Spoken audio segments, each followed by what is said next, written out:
This week on Arkansas Land and Life. The weather in Arkansas has created challenges for corn verification plots. Arkansas landowners should take precautions to avoid trouble with endangered species. And a new soybean variety gives growers a non-GMO option to take to the marketplace. At about 540,000 acres and a value of more than $400 million, corn may be the third largest crop in Arkansas. However, the whims of nature are making it hard to tell how harvest is going to pan out. Extension's Kevin Lawson says weather and other factors have taken an uneven toll on his verification plots where the University of Arkansas System Division of Agriculture tests management practices and varieties. The challenges in corn verification this year were all weather related. We had 7 fields that had 7 different problems. We're really seeing a decrease in average yields this year due to the weather. Anywhere from zinc to sulfur micronutrient deficiencies to storms blowing corn down and getting green snap to some Roundup drift on a couple of non-GMO fields. It really has made challenges all year long for the cornfields. According to the U.S. Department of Agriculture, Arkansas corn has enjoyed 3 consecutive record-breaking years in average yield, topping out at an average of 187 bushels per acre.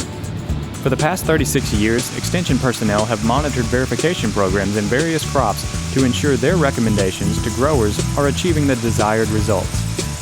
For more information on the University of Arkansas System Division of Agriculture's crop verification programs, visit uaex.edu. The Neosho mucket, a rare freshwater mollusk that lives in the Illinois River, is one of 36 reasons Arkansas landowners need to study what's covered under the Endangered Species Act. Rusty Rumley, a staff attorney with the National Agricultural Law Center, says the law has a higher profile in the western U.S. due to the volume of legal action. However, Rumley says Arkansas landowners need to be sure they're not harming or taking any protected species, an action that could lead to civil or even criminal penalties. One way landowners can avoid trouble is to apply for an incidental take permit. Rumley says the permits protect the applicant in cases of accidental harm or death of a listed species. Applicants must submit a wildlife conservation plan showing how they intend to minimize and mitigate harm to the species. A new GMO-free soybean variety developed by the University of Arkansas System Division of Agriculture is being tested in real-world conditions in southeast Arkansas. Division soybean breeder Poinyan Chen developed what's now branded Ashlock HP5A to give farmers a non-GMO alternative. Last month, the Natural Soybean and Grain Alliance and others toured the Deshay County plots on Jason Smith's farm to see how the beans were doing. This variety is developed specifically with high protein and high yield. So we were able to change the genetic makeup to increase the protein concentration without impacting the yield. So farmers will grow this soybean variety without any risk. However, they can gain extra protein in the seeds, so they'll be able to market it at a better price and with a better premium. So and then they'll make a higher profit. Hopefully, that's going to be a win-win situation for our producers. Smith farms more than 3,600 acres just east of Dumas.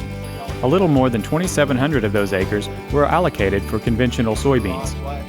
Hopefully this bean will supply a need to people that want a non-genetically modified bean in something that's very high protein for feed industry, human consumption, things of that sort. Lanny Ashlock, a former Extension soybean agronomist and now chairman of the Alliance, says the non-GMO nature of the bean offers growers the chance to meet a growing demand in the marketplace for conventional crops.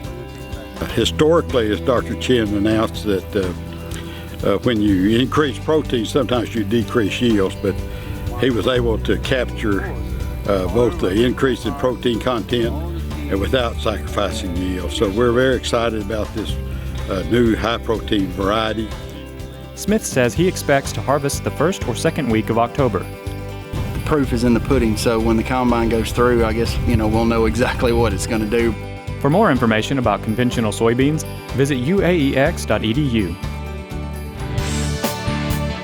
The University of Arkansas System Division of Agriculture is your R&D for life.